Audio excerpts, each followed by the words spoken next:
పశ్చిమ గోదావరి జిల్లా నర్సాపురం మండలం సీతారాంపురం టోల్ ప్లాజా వద్ద నిన్న రాత్రి దాడి దోపిడీకి పాల్పడిన 7గురిని అరెస్టు చేసి వారి నుంచి 1.70 లక్షలు నగదు 2 బైకులు 10 విదేశీ కరెన్సీ నోట్లను స్వాధీనం చేసుకున్నట్టు నర్సాపురం డీఎస్పీ మురళీకృష్ణ చెప్పారు.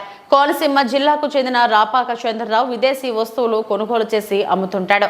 ఇదే వ్యాపారం చేస్తున్న వెంకటరెడ్డి, మాణిక్యాలరావు ఇద్దరు కలిసి చంద్రరావు వ్యాపారాన్ని దెబ్బతీయాలని కుట్రతో దోపిడీకి స్కెచ్ వేశారన్నారు. బాధితుడు ఫిర్యాదును నమోదు చేసిన పోలీసులు అన్ని కోణాల్లో దర్యాప్తు చేసి నర్సాపురం లాడ్జిలో దాక్కున్న 2 నిందితులతో పాటు వీరికి సహకరించిన మరో 5గురిని కూడా అరెస్టు చేసినట్లు డీఎస్పీ తెలిపారు.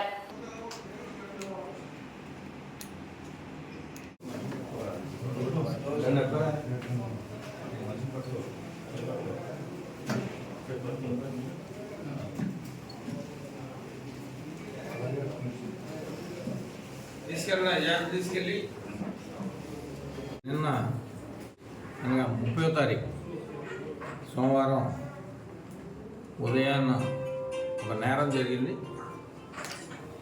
మన మొగల్తూరు పిఎస్ లిమిట్స్లో. రాపాక చంద్రరావు అనే అతను కూడా సకినేటిపల్లి ఒరిజినల్గా అతను వ్యాపార రీత్యా ఉన్నటువంటి స్ట్రగుల్స్ వల్ల కృష్ణా జిల్లా కలిదిండి వెళ్ళిపోయాడు. అయితే వీళ్ళందరూ కూడా ఇతరు కూడా గల్ఫ్లోకి వెళ్ళి రావడం జరిగింది. వచ్చిన తర్వాత ఈ యొక్క గల్ఫ్ నుంచి వచ్చే వాళ్ళ దగ్గర నుంచి సామాన్లు, సరుకులు, సెంట్ బాటిల్స్, కళ్ళదోళ్ళు, ఇంకా వస్తువులన్నీ కూడా తక్కువగా కొనుక్కొని బయటకు అమ్ముకుని సొమ్ము చేసుకుంటాడు. అలాగే వాళ్ళ దగ్గర ఏమైనా కరెన్సీ ఉంటే కూడా కరెన్సీ లీగల్గా ఉన్నటువంటి వాళ్ళకి తీసుకెళ్ళి అమ్ముతాడు. ఈ రకంగా మన వ్యాపారం సాగిస్తుంటే అదే వ్యాపారం చేస్తున్నటువంటి మేడిద వెంకటరెడ్డి, అతను కూడా సకినేటిపల్లి, అలాగే జవాది మాలికాబాబు సేమ్ బిజినెస్ అన్నమాట. వీళ్ళకి కూడా మాలికాబాబుకి వెంకటరెడ్డికి వాళ్ళిద్దరికి ఇతను చేస్తున్న వ్యాపారం వల్ల వాళ్ళకు కొంచెం అంటు తగులుతున్నాడని, వ్యాపారంలో ఉన్న లావాదేవీల వల్ల ఇతన్ని ఏదైనా చేయాలని ట్రాప్ చేసి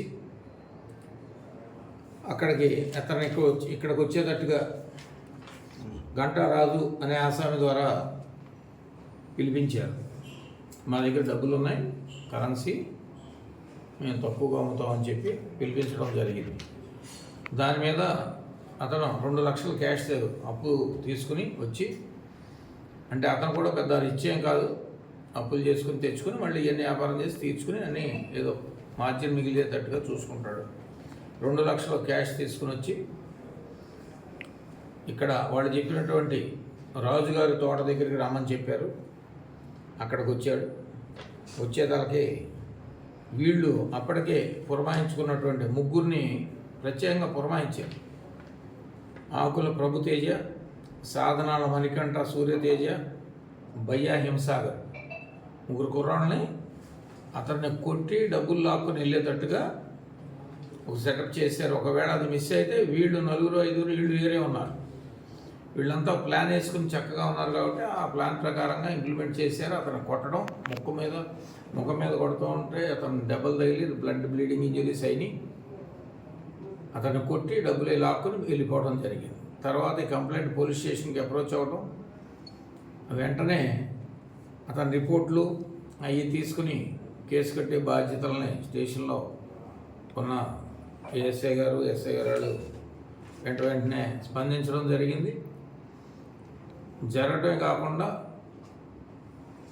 ఈ కేసులో చాలా స్పీడ్గా వాళ్ళ యొక్క అనుమానితులు ఎవరైతే ఉండొచ్చో అని ఇతన్ని ఎప్పుడైతే కంప్లైంట్ని రాపాక చంద్రరావుని విచారణ చేశామో అతను చెప్పడం జరిగింది. దాని మీద సకినేటిపల్లి ప్రాంతంలో ఉన్నటువంటి అనుమానితులు ఇళ్ళకెళ్తే వాళ్ళు అక్కడ దొరకలేదు. తర్వాత వాళ్ళందరినీ ఎక్కడున్నారు ఏంటి అని బంధువులందరితో మాట్లాడిస్తే నర్సాపురంలో లాడ్జి తీసుకుని హాయిగా మందు పార్టీ అన్నీ చేసుకుంటే హ్యాపీగా ఉన్నారు. లక్కీగా మనకి మొత్తం 7గురు కూడా దొరకడం జరిగింది. అయితే కొంత డబ్బు ఖర్చు పెట్టారు. 2 లక్షల్లో 1,70,000 మనం రికవరీ చేయగలిగాం. 1,70,000 నగదు దొరికింది. అలాగే నేరానికి ఉపయోగించినటువంటి 2 మోటార్ సైకిళ్ళు, అలాగే ఫారిన్ కరెన్సీ రియాల్స్ నోట్లు ఒక 10 రికవర్ చేయడం జరిగింది. దీనిలో ముఖ్యంగా మేడిది వెంకటరెడ్డి, జవాదు మల్లికాబాబు ఆర్గనైజర్స్. వాళ్ళ బిజినెస్ సేమ్ బిజినెస్ ఉండటం వల్ల వాళ్ళు ఆర్గనైజ్ చేసి వాళ్ళ ఫ్రెండ్స్ గిరిబాబు, గంటారాజు ద్వారా ఇది ఒక ప్లాన్ చేశారు. దాంతో గిరిబాబు ఈ ముగ్గురు ముద్దాయిల్ని సెట్ చేయడం జరిగింది. విధంగా ఒక ప్లాన్గా 7 ముద్దాయిలు అయ్యారు. వీళ్ళందరినీ కూడా మరి నేరం జరిగిన తర్వాత 24 గంటలలోపే సెక్యూర్ చేయటం, వెంటనే దర్యాప్తు చేయటం వల్ల నగదు ఖర్చు కాకుండా ఎక్కువ మొత్తం రికవర్ చేయడం జరిగింది. మరి దీనికి కష్టపడినటువంటి మొగల్తూరు ఎస్ఐ గారు, వారి సిబ్బంది, వారికి సరైన టైంలో గైడెన్స్ ఇచ్చి చేస్తున్నటువంటి వాళ్ళ సిఏ గారు, అలాగే మాకు టైం టు టైం పైనుంచి మరి భీమవరం మన ఎస్పీ గారు, అడిషనల్ ఎస్పీ గారు సహకరించి మరి ఎన్నో యాక్చువల్గా ఉన్న పరిస్థితుల్లో బందోబస్తులు అన్నీ ఉన్నా కానీ ఎక్కడికక్కడ సహకరించి మమ్మల్ని కేసు కోసం దర్యాప్తు చేయడానికి వీలు కల్పించినందుకు అధికారులందరికీ ధన్యవాదాలు. అలాగే ఈ క్రైమ్ డిటెక్షన్లో మన మొగల్తూరు ఎస్ఐ గారు, వారి సిబ్బందికి కూడా రివార్డ్స్ ఇవ్వటం జరుగుతుంది. ఎస్పీ గారు ఆ రకంగా ఎస్పీ గారి ద్వారా రివార్డ్స్ ఏర్పాటు చేయటం జరుగుతుంది. ఇటువంటి సంఘటనలో మళ్ళీ పునరావృతం కాకుండా పోలీస్ సైడ్ నుంచి అనేక రకాలుగా చర్యలు తీసుకోవడం జరుగుతుంది. దీనికి అందరూ సహకరించాలి. నేరాలు ఎక్కడున్నా, ఎక్కడ జరిగినా వెంటనే తెలియపరిచి స్పీడ్గా దర్యాప్తుకు సహకరించాలని కోరుకుంటున్నాను.